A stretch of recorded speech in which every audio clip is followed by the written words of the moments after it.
على جودلاو نيو أنا يدد أداء إحجة ولا لو كرسي جاس وكرسي قبل كهيران وليه خاصة باشا حوالي أي أسكله كرسي جاس إسكف راقي هكود الجنان فرماجو الدنجونية لها كوكانا ماشاس لفت جرين وهذا هناك سنة رحوين وزير له دجن مال والبا شقينيا بارلمان مدحتوي قروح بدن ninka dhisata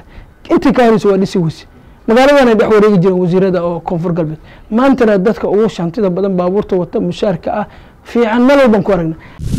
maamul goboleedyada waxaan idin leeyahay farba idinku taagan dadka xoog kuma haysan kartaan wadanka madaxweyne xasan ka ah xasan ninka la shaqeynay waa bedelina anaga waana ognahay ninka xasan lugaha ka jaray waa ognahay dowladda Soomaaliya federaalka hogaamiyaha oo lugta ka jaray waa ognahay loo joojimaayo shacabka ku kacaya waxa way ul iyo feer iyo haratiya looga dejinay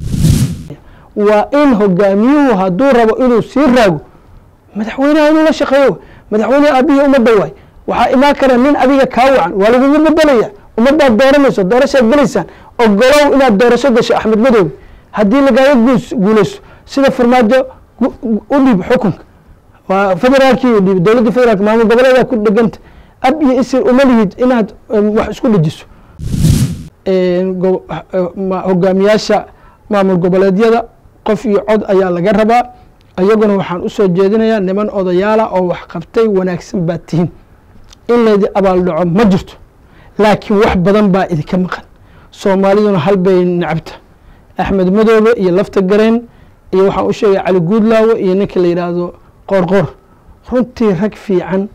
waa fiican tahay inaad rag waa uga dartaa haweenkana kuma sii jirto rag fiican oo wanaagsan shaqo wanaagsan qabtaatiin laakiin Soomaalidu ma ogola nin xukun ku raagay Axmed Madow inta joogto waad ogtahay qorqor markii labaad inaad soo noqoto aad rabtaa xaqan u leedahay inaad soo noqoto laba jeer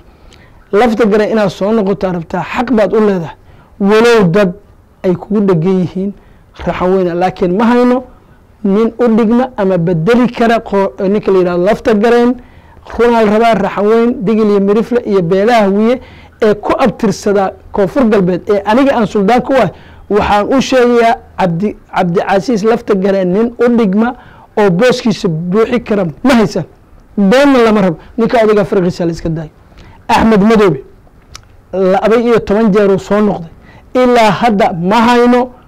nin hawiye ama daarooda ama irir Soomaaliya ama maartay nimanka la gaal jecel ha noqdo ama nimanka la warday ha noqdo ama cooro mala ha noqdo ama hawiye ha noqdo ama dir ha noqdo nin booskiisa buuxi kara Axmed Madow daarood iyo irir ma jiro been lama rabo ninkaasi nin u qalma oo meesha hadda jooga ka qaadi kara u keena ama faraha ka qaad farqiisa u daaya ceeb way waxyaalaha qaarkood waxaan kaloo rabnaa madaxweyne qorqor nin booskiisa buuxi kara ilaa hadda lama hayo waxa uu qabtay nin qaba kara lama hayo hooy nin uga soo qabtay galmudug ma jirin ninka haddaad haysaan nin buuxi kara booskiisa tafadal haddaad haynin farqiisa u daaya qorqor madaxweynaha jamhuuriyadda federaalka Soomaaliya waxaan u soo jeedinayaa in uu u dhimriyo maamul goboleedyada waxaan idin leeyahay farba idinku taagan dadka xoog kuma haysan kartaan wadanka madaxweyne xasan ka ah xasan ninka la shaqeynay waa bedelina anaga waana ognahay ninka xasan lugaha ka jaray waa ognahay dowladda Soomaaliya federaalka hogaamiyaha oo lugta ka jaray waa ognahay loo joojimaayo shacabka ku kacaya waxa way ul iyo feer iyo haratiya looga dejinaya waa in hogaamiyuhu haduu rabo inuu sii raago madaxweynaha inuu la shaqeeyo madaxweynaha abiyo umada way waxa imaan kara nin adiga ka wacan waa lagu bedelaya umada dooranayso doorasho galaysan oo golow inaad doorasho gasho Axmed Madow hadii laga guuleyso sida farmaajo u dhib xukunka waa federaalkii u dhib dawladda federaalka maamul goboleedka ku dhaganta ab iyo isir umaliyid inaad wax isku dhajiso adiguna ragaas ayaa daba taal qorqor adiga xaq waxa u leedahay inaad soo noqoto wali aniga waxaan kamid ah dadka adiga ku ololeynaya inaad soo noqoto laakiin waxa ka weyn hadii madaxweynaha Soomaaliya uu hayo nin adiga kulamida ama ku bedeli kara tan madaxweynahan raacina maqsuunta way taas raajax way wadanka isbedel la raba in lagu sameeyo ninka la yiraahdo lafta gareen waad wanaagsanta raxaweyn wasiir leh degan meel walba shaqeynaya baarlamaan madaxtooyo qurux badan ninka dhisata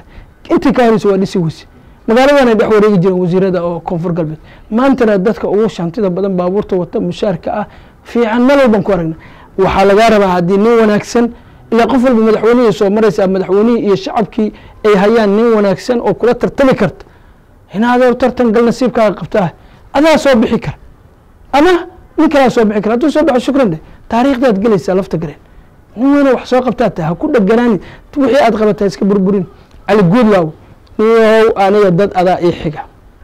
inta maamul goboleed adaa ii xiga reerka la yidhaha abgaal waa reeraan jecelnahay sharaf leh karaamo leh runtiina dad qalbi wanaagsan soomaali hoggaankeedan ku fiicnati ina adeerow waan kula talinayaa xaq baan u leeyahay maanta wixii xaqana ninka la yidhaahdo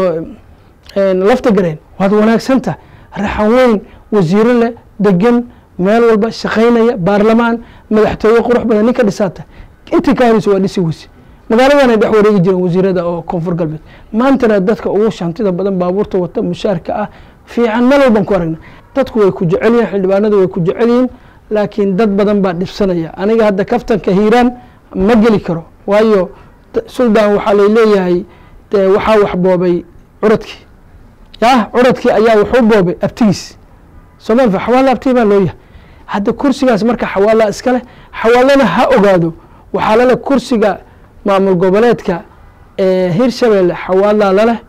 xawaalaa iska leh waxaa lale gaal jecel waxaa lale dir waxaa lale baadicadde waxaa lale jajaale waxaa lale habargidir waxaa lale waxaa lale duduble oo magaalada ugu weyn ama deegaanka ugu weyn aan leenahay dudubow oo kuriiska hadda amerikaan ku garaacaya markii oo lasoo weeraray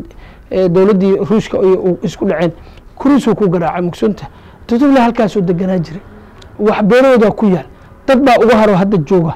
oo dega oo beerihii dhulkii haya soomaal magacu waa duduble cid walboo joogto waa duduble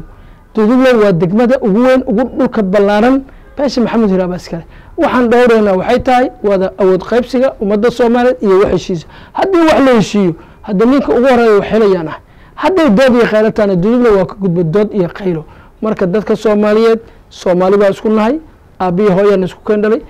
diinteenna waa furqaan nebigeena waa maxamed ilaahay waa ilaaha xaqa lagu caabudo madaxweynehena waa xasan sheekh maxamuud ilaahay ha laga boqo dowladda galbeed hala istaago madaxweyne walba waa xasan kalima madaxweyne walba ama maamul goboleed walba garbihiisa hala istaago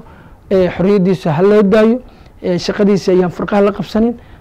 qof iyo cod baa la tegaya wadanka waa la dhismaya maalgashiya imaanaya ilaahay towfiiqda hana waafajiyo shidaalkii iyo gaaskii iyo dheemankii iyo uraniumkii la soo saaraya beerihii qudaartooda iyo raashinkooda la dhoofinaya badiya kalluunka lagala soo baxaya dekadiyaa la dhisaya dadkani waa dad baahan laakiin wadan barwaaqisan ku nool intaasna waxay ku hagaagi kartaa in midnimada wada dhalashada iyo aduu kugu